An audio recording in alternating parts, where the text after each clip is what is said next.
चलिए आज हम लोग पढ़ते हैं आर्टिकल्स। इंग्लिश में आर्टिकल्स देखते हैं।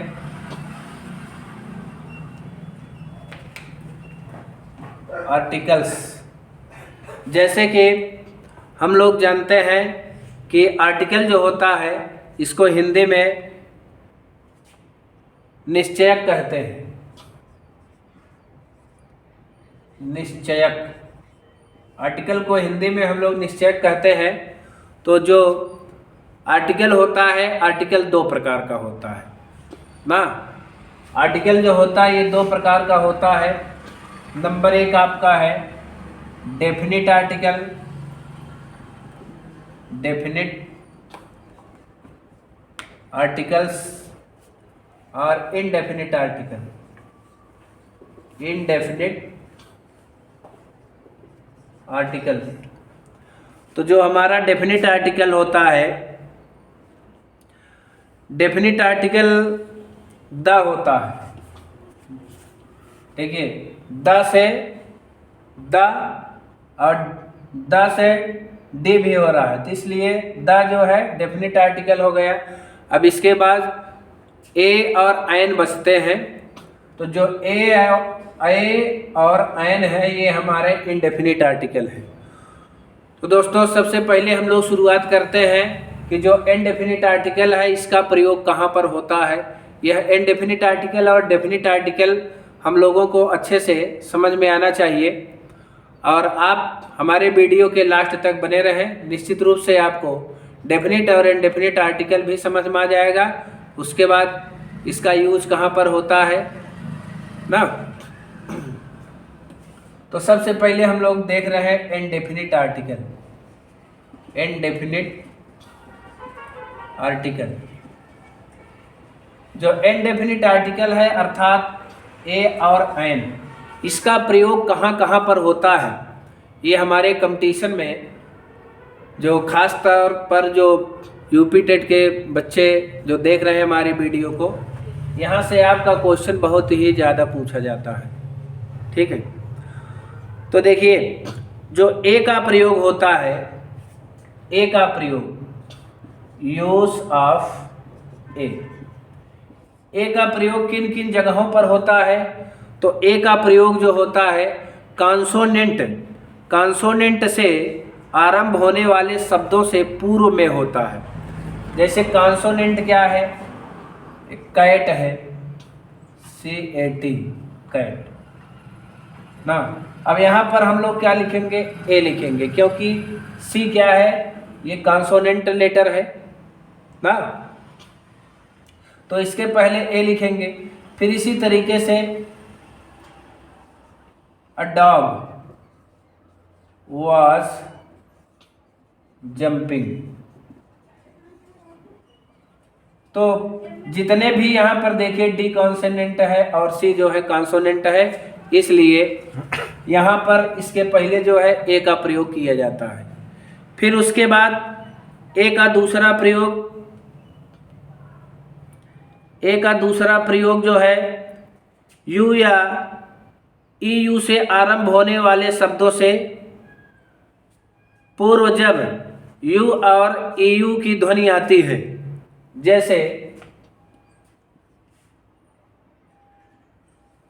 यूनियन है, यूनियन। देखिए यहाँ पर भले ही ये आपका वॉवेल आया है, जैसे कि जानते हैं कि जो वॉवेल होता है वॉवेल के पहले सिंगुलर नंबर के लिए ए नहीं एन का प्रयोग होता है, लेकिन हम लोग यहाँ पर इसके अक्षर पर नहीं जाएंगे ना। इसी तरीके से यूनिक है, क्या है, यूनिक है, UNIQUE। अब यहाँ पर देखिए ए ही लिखा जाएगा, इसके पहले क्या लिखा जाएगा, ए लिखा जाएगा, क्योंकि जो यू है, यू का जो प्रोनाउंसिएशन है ये कॉन्सोनेंट की तरह हो रहा है, इसलिए यूनिक के पहले और यूनियन के पहले जो है ए का प्रयोग किया जाएगा। ठीक है,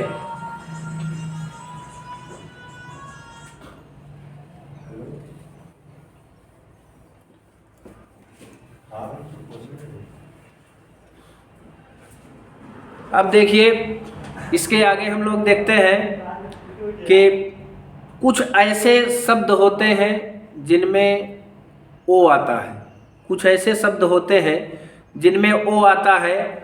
ओ आने, ओ जैसे कि हम लोग जानते हैं कि वॉवेल है, वॉवेल के पहले ऐन लिखा जाता है।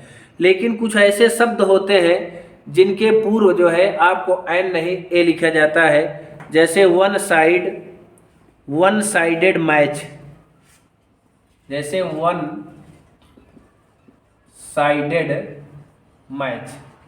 अब यहाँ पर देखिए वन साइडेड मैच है, यहाँ पर दोस्तों ऐन नहीं लगेगा, ए लगेगा।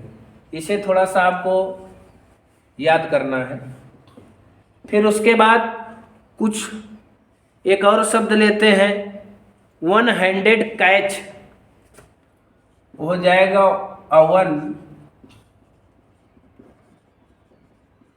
हैंडेड कैच, मतलब एक हाथ से कैच लेना, पकड़ना।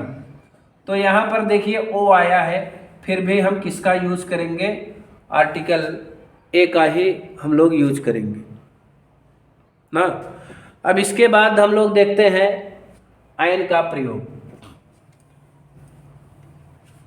ऐन का प्रयोग, यूज ऑफ ऐन। ऐन का प्रयोग देखते हैं उदाहरण के द्वारा, एक एक चीज हम लोग समझेंगे। ऐन का प्रयोग कहाँ पर होता है, जैसे कि हम लोग जानते हैं कि जब वॉवेल से कोई शब्द है जो जब वॉवेल से शुरुआत होती है, वॉवेल से प्रारंभ होता है। इंग्लिश में जो वॉवेल है वो मुख्य रूप से 5 ही प्रकार का होता है, 2 और होते हैं जिसे सेमी वॉवेल कहते हैं ना। तो ए, ई, आई, ओ, यू। अगर शब्द की शुरुआत इन अक्षरों से होती है तो दोस्तों उसके पहले ए नहीं, ऐन का प्रयोग होता है। जैसे एग्जाम्पल हम लोग देखते हैं, जैसे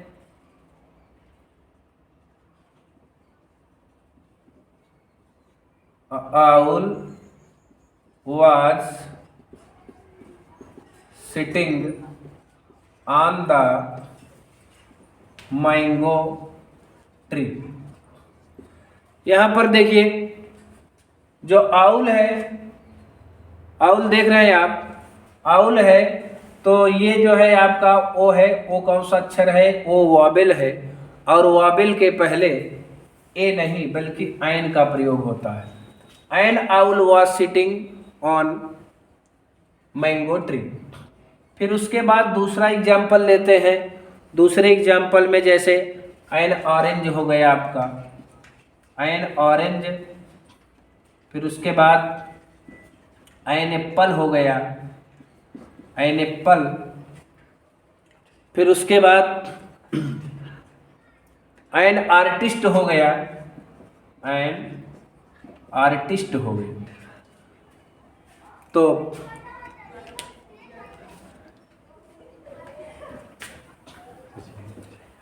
अब इसी क्रम में ऐन का हम लोग अगला प्रयोग देखेंगे। देखिए जब कोई शब्द, दोस्तों कुछ ऐसे शब्द होते हैं जो एच से शुरुआत होती है और उनकी जो ध्वनि होती है वो एन की होती है। जैसे अगर ऑनेस्ट लिखा दिया जाए, ऑनेस्ट, अब यहाँ पर एच लिखा गया है तो एच का मतलब क्या हुआ, हा हुआ। हॉनेस्ट इसको हम लोग नहीं पढ़ते हैं, इसका जो प्रोनाउंसिएशन है वो ऑनेस्ट पढ़ा जाता है, ऑनेस्ट, ऑनेस्ट। ऑनेस्ट हम लोग देखते हैं, ऑनेस्ट में एच जो है साइलेंट है, ऑनेस्ट इसको पढ़ा जाएगा, इसलिए यहाँ पर ए नहीं बल्कि ऐन का प्रयोग होगा। ऑनेस्ट के लिए ऐन का प्रयोग, ऐन का यूज किया जाता है। फिर उसके बाद जैसे ऑनरेबल है, ऑनरेबल, यहाँ पर ऐन ऑनरेबल हो जाएगा, ठीक है। फिर उसके बाद जैसे कुछ ऐसे अक्षर होते हैं जिसे शॉर्टकट जिसको कहा जाता है, जैसे शॉर्टकट में अगर MI लिखा है, क्या लिखा है,